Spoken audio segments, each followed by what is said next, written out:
Assalamualaikum warahmatullahi wabarakatuh. Perkenalkan, nama saya Purwanti. Saya dari Fakultas Tarbiyah Prodi PAI kelas 5 semester 5 kelas C. Akan membahas tentang mantuk dan mafhum usul fikih 1. Nah, mantuk secara bahasa bisa berarti diucapkan tersurat atau teks. Mantuk menurut istilah adalah usul fikih, sesuatu yang ditunjuk untuk lafaz sesuai dengan teks ucapan tersebut. Jadi, apabila suatu hukum diambil dari berdasarkan bunyi suatu dalil, maka dalil ini disebut mantuk. Contohnya ada dalil dalam Quran surat Al-Baqarah ayat 183 yang artinya, hai orang-orang yang beriman, diwajibkan atas kamu berpuasa sebagaimana diwajibkan atas orang-orang sebelum kamu agar kamu bertakwa. Nah, dari ayat tersebut dikatakan bahwa berpuasa di bulan Ramadan itu hukumnya wajib, dan hukumnya wajib ini didasari oleh mantuknya. Yang kedua atau yang selanjutnya, macam-macam mantuk. Ada 3 macam mantuk menurut ulama usul fikih. Yang pertama ada nas, yang artinya tidak memungkinkan ada unsur ditakwil atau pengalihan makna. Sedangkan nas sendiri terbagi menjadi 2. Yang pertama ada nas sahih, jelas. Apabila suatu lafaz yang menunjukkan dengan jelas dan tegas maknanya, baik makna itu sesuai dengan sepenuhnya teks ataupun yang hanya terkandung maknanya oleh nas, maka yang seperti ini biasanya dinamakan ibarat al-nas. Dalam Quran surat Al-Baqarah ayat 196 yang artinya, tetapi jika tidak menemukan binatang kurban atau tidak mampu, maka wajib berpuasa 3 hari dalam masa haji dan 7 hari lagi apabila kamu telah pulang kembali, itulah 10 hari yang sempurna. Nah, penyifatan 10 telah dengan sempurna menanggalkan adanya kemungkinan 10 diartikan secara lain dengan majaz. Yang kedua ada ghair sharih atau tidak jelas.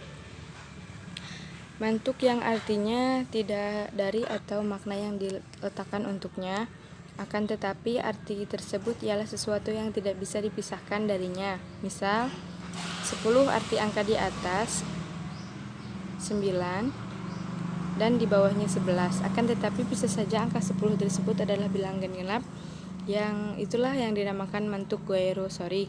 Dan mantuk ghairu sharih sendiri dibagi menjadi 2, yaitu dilah imah atau disebut juga dengan dilah tanbih, suatu teks yang berbarengan dengan lafaz tertentu. Yang kedua ada dilah intida, ialah petunjuk kebenaran suatu lafaz terhadap arti yang terkandung bergantung pada sesuatu yang tidak disebutkan, atau dilah yang mengharuskan mentakdirkan lafaz yang terbuang. Yang selanjutnya ada dilah isyarah.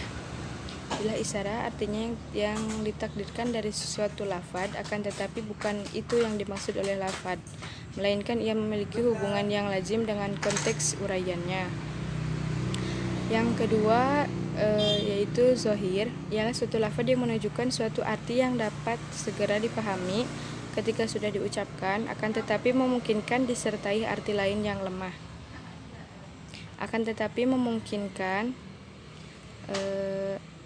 Memungkinkan disertai arti yang lain. Arti yang lain itu yang lemah atau marjuh. Oleh karena itu, zahir itu sama dengan nas dalam penunjukannya terhadap makna yang berdasarkan pada ucapan. Nah, akan tetapi dalam konteks ini bisa berbeda dengan karena nas menunjukkan hanya satu makna saja, secara tegas tidak memungkinkan akan menerima arti lain. Sedangkan secara zahir, selain menunjukkan suatu arti ketika sudah diucapkan, ia juga akan memungkinkan arti yang lain walaupun lemah. Yang selanjutnya adalah mu'awwal. Mu'awwal adalah suatu lafaz yang diartikan dengan arti marjuh atau lemah karena ada sesuatu dalil yang menghalangi maksud dari arti rajah atau kuat. Nah, perbedaan antara mu'awwal zahir diartikan dengan arti yang rajah karena tidak ada dalil yang memalingkan kepada marjuh. Begitupun sebaliknya dengan mu'awwal yang diartikan dengan arti marjuh karena terdapat dalil yang memalingkan dalil yang rajih.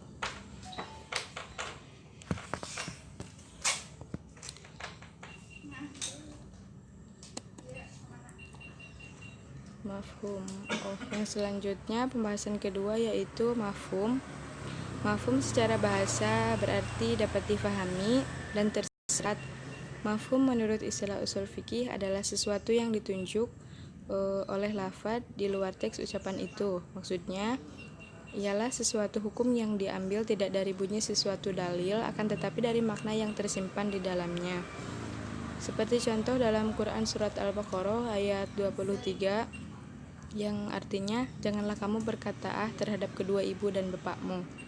Nah, dari ayat tersebut kita tidak diperbolehkan mengatakan disebut mantuk, dan disebut mantuk karena sesuai dengan lafaz ayat atau teks.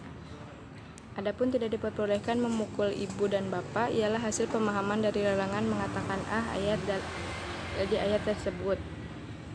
Jadi dapat dipahami lafaz adalah cetusan dari makna yang terkadang maksud dari sebuah lafaz sesuai dengan terucap atau yang tersurat secara jelas.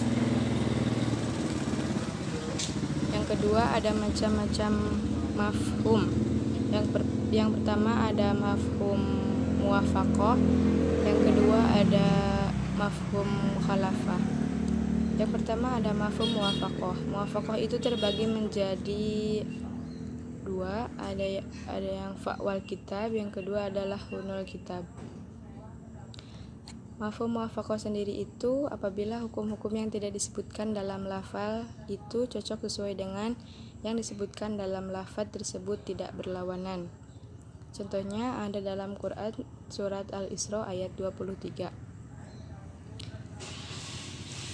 Yang selanjutnya adalah mafhum mukhalafah.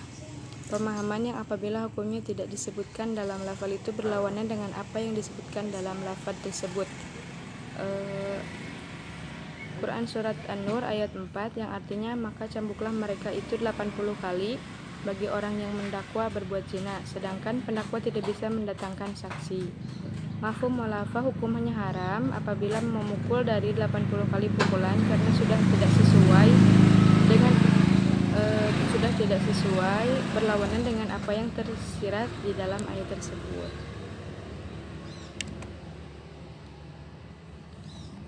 Menurut para ahli mafhum mukhalafah dibagi menjadi beberapa macam, yaitu mafhum washaf yang dijelaskan dalam Quran surat An-Nisa dan artinya dan diharamkan bagimu istri-istri anak kandungmu menantu.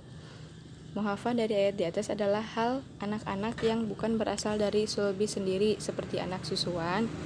Yang kedua ada mafhum ghayyah dalam Quran surat Al-Baqarah ayat 230 yang artinya kemudian jika si suami mentalaknya sudah talak yang kedua, maka perempuan itu tidak lagi halal baginya hingga dia kawin dengan suami yang lain.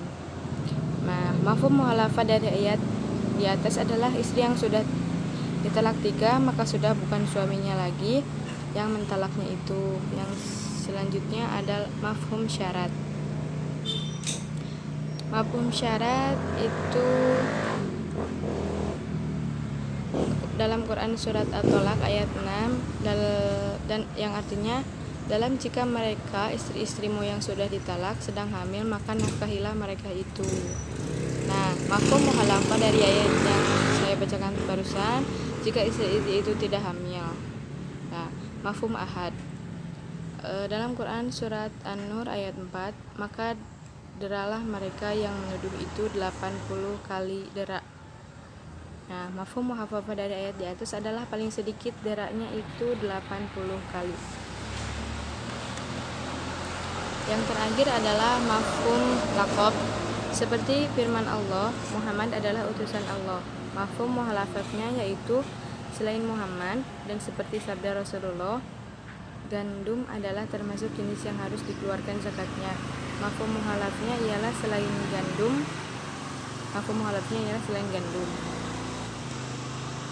Terima kasih. Wassalamualaikum warahmatullahi wabarakatuh.